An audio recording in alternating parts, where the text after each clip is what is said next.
관절염 환자가 제일 대표적으로 느끼는 거는 일단 첫 번째 무릎 통증이죠. 무릎 통증이고, 그래서 환자분이 가장 내 무릎에 어떤 문제가 생겼는지를 알 수 있는 제일 간단한 방법을 하나 말씀드리면 쪼그려 앉아보는 거예요.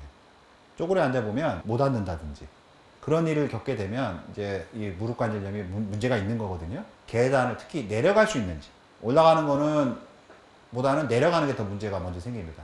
내가 계단을 잘 내려갈 수 있는지 그런 것들을 체크해보고, 심지어는 이제 마지막에는 밤에 아픈지 그렇게 체크해보면, 이게 제가 말씀드리는 진행 순서는 점점 그럴수록 수술로 해결해야 되는 가능성이 높습니다.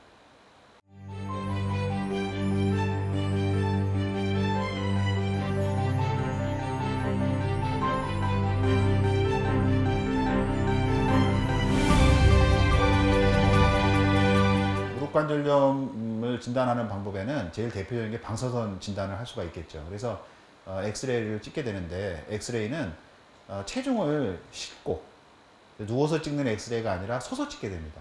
그러면은 정확하게 이제 관절 간격이 잘 유지가 되는지, 아니면 내려앉아 있는지, 또 이 고관절부터 발목 관절까지 하지축이 전체가 나올 수 있는 사진을 찍게 됩니다. 근데 하지 전체 사진을, 전장 사진을 찍게 되면 축을 볼 수가 있어요. 그래서 대부분 이렇게 체중 부하 엑스레이와 또 이 하지 전장 사진을 찍으면 관절염을 쉽게 진단할 수 있습니다.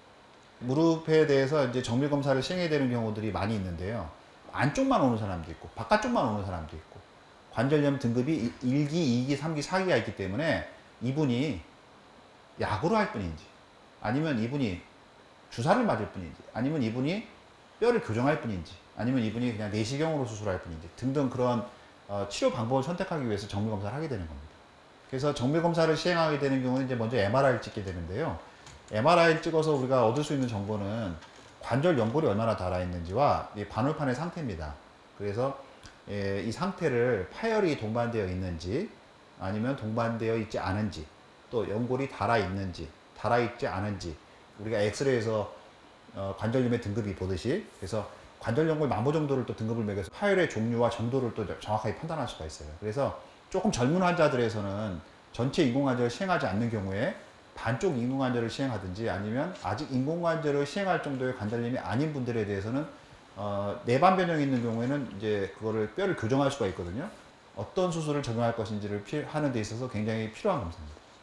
저는 수술을 하거나 외래를 보고 집에 가서 항상 시간이 가능하다면 러닝머신을 1시간씩 꼭 걷습니다. 그래서 1시간씩 걷고 나면 제 허벅지 근육이 좀 짱짱함을 느낍니다. 근데 그것이, 그 근육이 유지가 돼야 무릎 관절을 잡아줄 수가 있어요. 그리고 저는 쪼그리고 체중 싣는 동작을 잘 안 합니다. 그것은 왜냐하면 혹시라도 점점 이 퇴행성 변화를 이제 거쳐야 되는, 어쩔 수 없는 이제 우리가 다 노화를 거치게 되잖아요. 그럴 때 혹시라도 반월판이 파열될까봐. 그래서 체중 싣고 쪼그리는 거는 피하는 게 좋겠고, 얼마만큼 운동을 해야 되냐는 질문을 굉장히 많이 하세요. 근데 그 운동이라고 하는 것이 너무 다양하잖아요. 제일 중요한 키포인트는 하고 나서 30분을 걸었든 1시간을 걸었든 안 아파야 된다는 게 제일 키포인트입니다.